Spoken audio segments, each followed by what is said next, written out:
No more. But it's the question though, did they create the Bible? No, they didn't. They didn't. But this New Testament they did, and they prey on everything that's... You know how they do that? They prey on your chakra. This thing prey on your mind, body, and soul. You step out of line. Hey, do me a favor. You're in mind. Go back to my car, grab the Willie Lynch. Because it's on the side. When Willie is not the book, it's your conscience in it. Yeah, go ahead. Telling you right from wrong. So let me ask you this. So you look at every other nation out there, right? Well, let me ask you this first. What do you call yourself? As far as nationality, what would you call yourself? You know what? I can't really say. I could just call myself a living human being. Okay. Now. Okay, Julius, your name? You would say the same thing. Okay, so when you look at every other nation, right? They call themselves by a particular name. They have a title that they have for themselves. You have so-called Caucasians. You have so-called Chinese, Arabs, right? But with a nationality comes what? Identity. With identity comes what? A culture, a language, a history, right? All these things come with an identity. So we look at so-called African Americans, right? What is our identity? Our identity is... Now, let me say one second. So you said you don't know. How old are you, if you don't mind me asking? 44. So I'm 27, right? So you're basically old enough to be my father. So this thing, I would want my father to be able to tell me what my identity is at a very young age. And a lot of men that we ran into, they don't know. And I'm not saying there's anything wrong with you or him or anybody because they don't know. The issue is that we don't know our identity. We came here. How did we get to this land? We got here through ships, right? And when you put somebody on ships, you drag them from where they came from. And when we got here, right, they took away our identity. Everything that we did, our culture, everything, they took it from us. And then they gave us African American. They gave us Negro. They gave us black. Right. And then they gave us all these different customs like Christmas. That cross you talked about. Right. They forced that cross on us. You look at some of these pictures, they forced that cross on us. Because you know what that cross actually is? That cross is actually the same symbol. It's a symbol of death. It ain't no symbol of hope. It's idolatry. The cross is idolatry. What if they laid Jesus cross up against the wall and shot him? What if they laid him up against the wall and shot him? Bow, bow, bow. Will we all be wearing guns and stuff? Or that's a good point. The gun be on the top. So therefore, I don't want to call it a lie, but let's say it is what it is. No, that cross is a lie. You're true. That cross is a lie. And this is the thing. No, you're right. I'm not against anything you're saying. Bad by it. No, God don't care about that cross. Right. God and Christ, they don't care about that cross. All that was made by man. Exactly. That's my point. They forged the nails. They forged the cross itself. Somebody had to make it and put it together. But here's the thing, the cross, just like you mentioned about somebody getting shot. If my brother got shot, I'm not going to wear a gun on my neck to commemorate what killed him. That's stupid. So somewhere in that whole imagery with these buildings around here with these crosses on there, something is wrong right there. That's the first thing I said, well, what if they'd have ran him over with a cross? Something. Right. Come on, all of it is a weapon. But think about it. Why do you have these on every corner? There's many churches in our communities, right? There's more churches than grocery stores in our communities, right? On every corner, you have churches, right? But why? Why would you have those? I'm gonna tell you why they're doing that. One part is money. Money, okay. Because a church can be this field right here with no money. Right. If you saying inspiring words to lift people out of go back to Psalms. When you like I said, if you mentally mess somebody up, or you mentally preach words into people, you messing with people. Shit. You messing with people. Sometimes you can hear something bad and it stops. It's messing. So all I'm saying is I ain't trying to say nothing. I'm just saying us as a people, don't nobody on this earth don't nobody else on this earth get as worse as we do. No, they don't. Ain't even got to do nothing. I was born here. But this is my point though. The point is that nobody catches it the way we catch it. And there's a reason why. Because the Bible that we have right here, like I mentioned, everybody has an identity. They have a history. They have records that show who they are. Okay. And the things that they used to do. The Chinese have it. The Arab man has it. Right. We don't have it. The only thing that, if you ask any black man today or black woman today, what's the most significant thing that happened to us as a people, what would they say?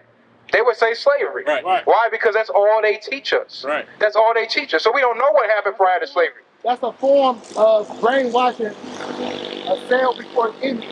Go to Deuteronomy 28. You know what? What's being done to us ain't just happening to us physically. I mean, It's mentally. It's physically and mentally. That what they do to us and all the stuff that we see go into our bloodstream, into the babies that we push out, and the women have. So let me show you something. Let me show you something. Understand the reason we're in this situation now is because we lack identity. That's why we are the way we are. Even you look at Malcolm X, look at Marcus Garvey. They all tried to get us out of these situations, right. But because they lacked identity and they lacked the proper understanding, right. That's why we were unable to get saved by those things. Let me say something to y'all. Yeah. Every one of us are powerful. Have y'all? Listen. That's true. Listen, hold on. Let me show y'all something. Y'all know how powerful we is? Ask black folks. They didn't beat all this stuff. Right. There's no kind of name. But when you turn on the TV, what do you see? A black man. So therefore, yes, there is magic. Yes, there's a lot of things we can do. They stop us by, like what they're doing right now. They're using their TVs. That's magic. That's their form of magic. But it's working. Because now, one thing, million people, the whole planet. So therefore, what I'm saying by this, what I mean by this is, if we would take our time, and I mean stop crying yesterday. Stop doing shit yesterday. And if all of us out here stop driving these cars and disappear for one day, they'll go crazy. We'll see it. You know why that's not gonna happen? Exactly. That's impossible. The reason I say it's impossible because our people. This is the thing. Our people love this country.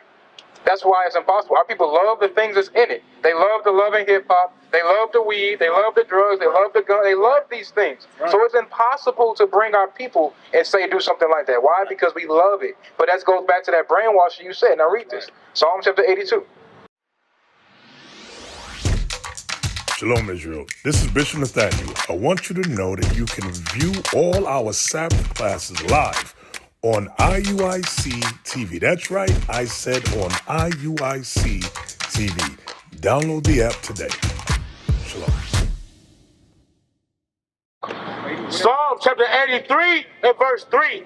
They have taken crafty counsel. So God has said that God's enemies have taken crafty counsel. I mean, they've come together and they have secret meetings about what? Go ahead. Crafty counsel against thy people. It says God, the enemies of God have taken crafty counsel against his people. Because those churches, they teach you that everybody is a child of God. But the God said, no, I have a particular people. He says that these other nations, they come together and they take crafty counsel against his people. That's what they do. Go ahead.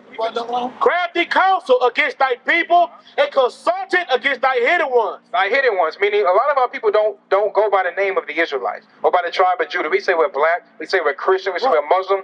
Why? Because we don't even know who we are. It's been hidden. Our identity has been hidden behind African American. It's been hidden behind black. It's been hidden behind Negro, nigger. That's what it's hidden behind. Go ahead. They have said, come and let us cut them off. So the enemy said, come and let us cut them off. Go ahead. From being a nation. They said, come and let us cut off the nation of Israel. Meaning they will no longer know themselves as the people of God. They know themselves as African Americans, as blacks, as real niggas, as bad beasts. That's what they know themselves as now. Because the other nations did these things to keep it hidden from us. Go ahead. That the name of Israel. That's the name of what? Israel may be no more in remembrance. So the issue is identity is now the problem. That's why we don't know who we are, because these other nations, what they do is they do things to keep us messed up in the head. So you look at our music, right? Is our music positive? So-called African-American music, is it positive? No. But go to Corinthians 15 to 33. Bring it up. Music is not positive. Our music is not positive. Why? Because who pushes our music? Who is it that puts it on the radio waves? The record company, but it's ran by who? Is it ran by our people? It's ran by the white man. It's ran by the white man. The same people that put you in the ghetto, the same people that put you in the slave ships, are the same people that push that wicked music into our neighborhoods. Right. And they promote it. Because they'll tell some of our rappers, if you don't rap about this, guess what? You're not gonna have no record label with me. Because they understand if they let us rap about positivity, our people's minds will change. But when you tell a kid about shooting, about selling drugs, about getting women sleeping around, whoring them out, if you tell them about that, and you teach your women to be hoes, to be strippers, to be bad bees, to show off your ass, to show off your tits, guess what? They did that. That's what they did. But that's why our women act the way they act and our men act the way they act, because they push it into their head. Hey, look, this before you, no disrespect. Go ahead. But people wouldn't even be pimps and hoes if they didn't put it on their magic box and show you how to trick. Mhm. Just like I said, man, what I know and what I know what to do will shock everybody out here, but it'll work. I guarantee. Not only will it work, not only will what I know will work, it'll get us out of a lot of this stuff too. Well, let me show you this. 15 to 33. But it takes every I'm gonna show you this. one of us. There's something what's really gonna get us out of this is the true understanding of the Bible. That's what's gonna get us out of it. Having a nationality, having an identity will get us out of the situation. That's right. Because under Marcus Garvey, under Malcolm X, there was no identity. We just came together as black folks that didn't want to be oppressed. I want to read this real quick. Go ahead. 1 Corinthians chapter 15, verse 33. Be not deceived. Evil communications corrupt good manners. So what does that mean? What is Julius? What does that mean? Evil communications corrupt good manners. What's that mean? Watching this. Yeah, sure. Read one more time. Run it one more time. Be not deceived. Evil communications corrupt good manners. All right. I don't get it. Go ahead. What's your name? I didn't catch your name. What's your name? Hold on. Okay. That just means that the very phones and everything that we look at, have in our hands, I was just saying this to somebody today. A child can ask, is there a God? And what that phone gonna tell them? Yes, no, whatever it Basically is. gonna tell him no. Okay. So you have a child that has a cell phone, because But what does this mean? It says evil communication corrupts good manners. well, what I get from it is that's just like raising a child. So And basically, hold on, because of his misunderstanding through his friends. okay, we getting somewhere. So okay, let's say put it this way, right?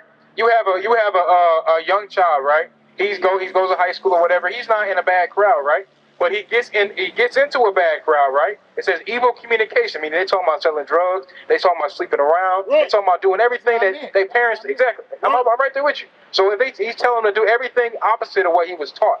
Evil communication comes to his head. It says it corrupts good manners. So if a regular child that don't sell the drugs, that don't do drugs, that don't do none of that stuff, that don't run with no gang, and he starts talking with people that do it, guess what? Now he's going to be doing it. It corrupts good manners. So them other nations, what they did, they put things out there like this swag wear. See, look at these clothes in there. They're promoting all our women to be hoes right now.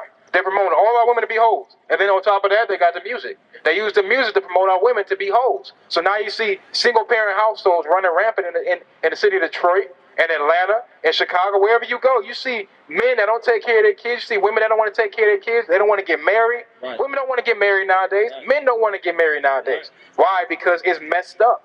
The music does it. The society does it. The imagery that they push about our people pushes that rhetoric that we shouldn't get married, that we shouldn't do things a certain way. And then we push away the Bible and say the white man wrote the Bible.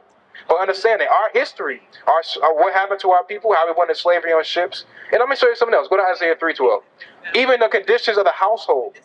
Is a black family nowadays, do we have a good family structure? It's terrible, right? Terrible. So when you were growing up, Julius, was the family structure a lot tighter? It was a lot tighter than It was a lot tighter than this, right? You see people stay in the household a lot more. Yeah. You see a lot more children in wedlock, right? Now it's terrible. It's terrible, Yeah. right? I rarely see anybody that's married nowadays. Right, exactly. The reason I see people are married because they're people I deal with. Right. So read this real quick. Isaiah chapter 3, verse 12. As for my people, So as for my people, God said, as for my people, the Israelites, so-called blacks, Hispanics, he said, as for my people, go ahead. children are their oppressors, He says, children are their oppressors. But get this, go ahead. and women rule over them. Does that sound like us? He says, children are our oppressors and women rule over them. So guess what? When you have, Who would make that statement?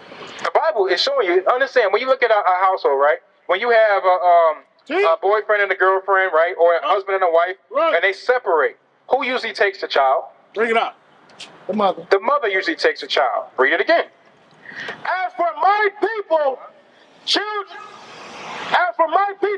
children are their oppressors, and women rule over them. So the Bible says that the children that oppress them, he said women rule over them, meaning the woman is the head of that household. These men are being raised by women. So now you see a bunch of emotional men. You see men that can't control themselves. Right. Why? Because they're being raised by somebody that's not meant to raise them alone. Right. So that's why you look at our neighborhoods, you look at our community, you see a lot of people shooting each other, Right. stabbing each other, Right. stealing from each other, Right. sleeping around with each Right. other. Why? Because they're not taught. And I'm not saying it's all because of the women. I'm not saying that. But what I'm showing is that our family structure is so messed up. The only person that's raising these men now are women. What is a nation? Nation is family. Nation is community. Nation is men leading by example. Nation is women's support. Nation is children with role models. Nation is unity. Nation is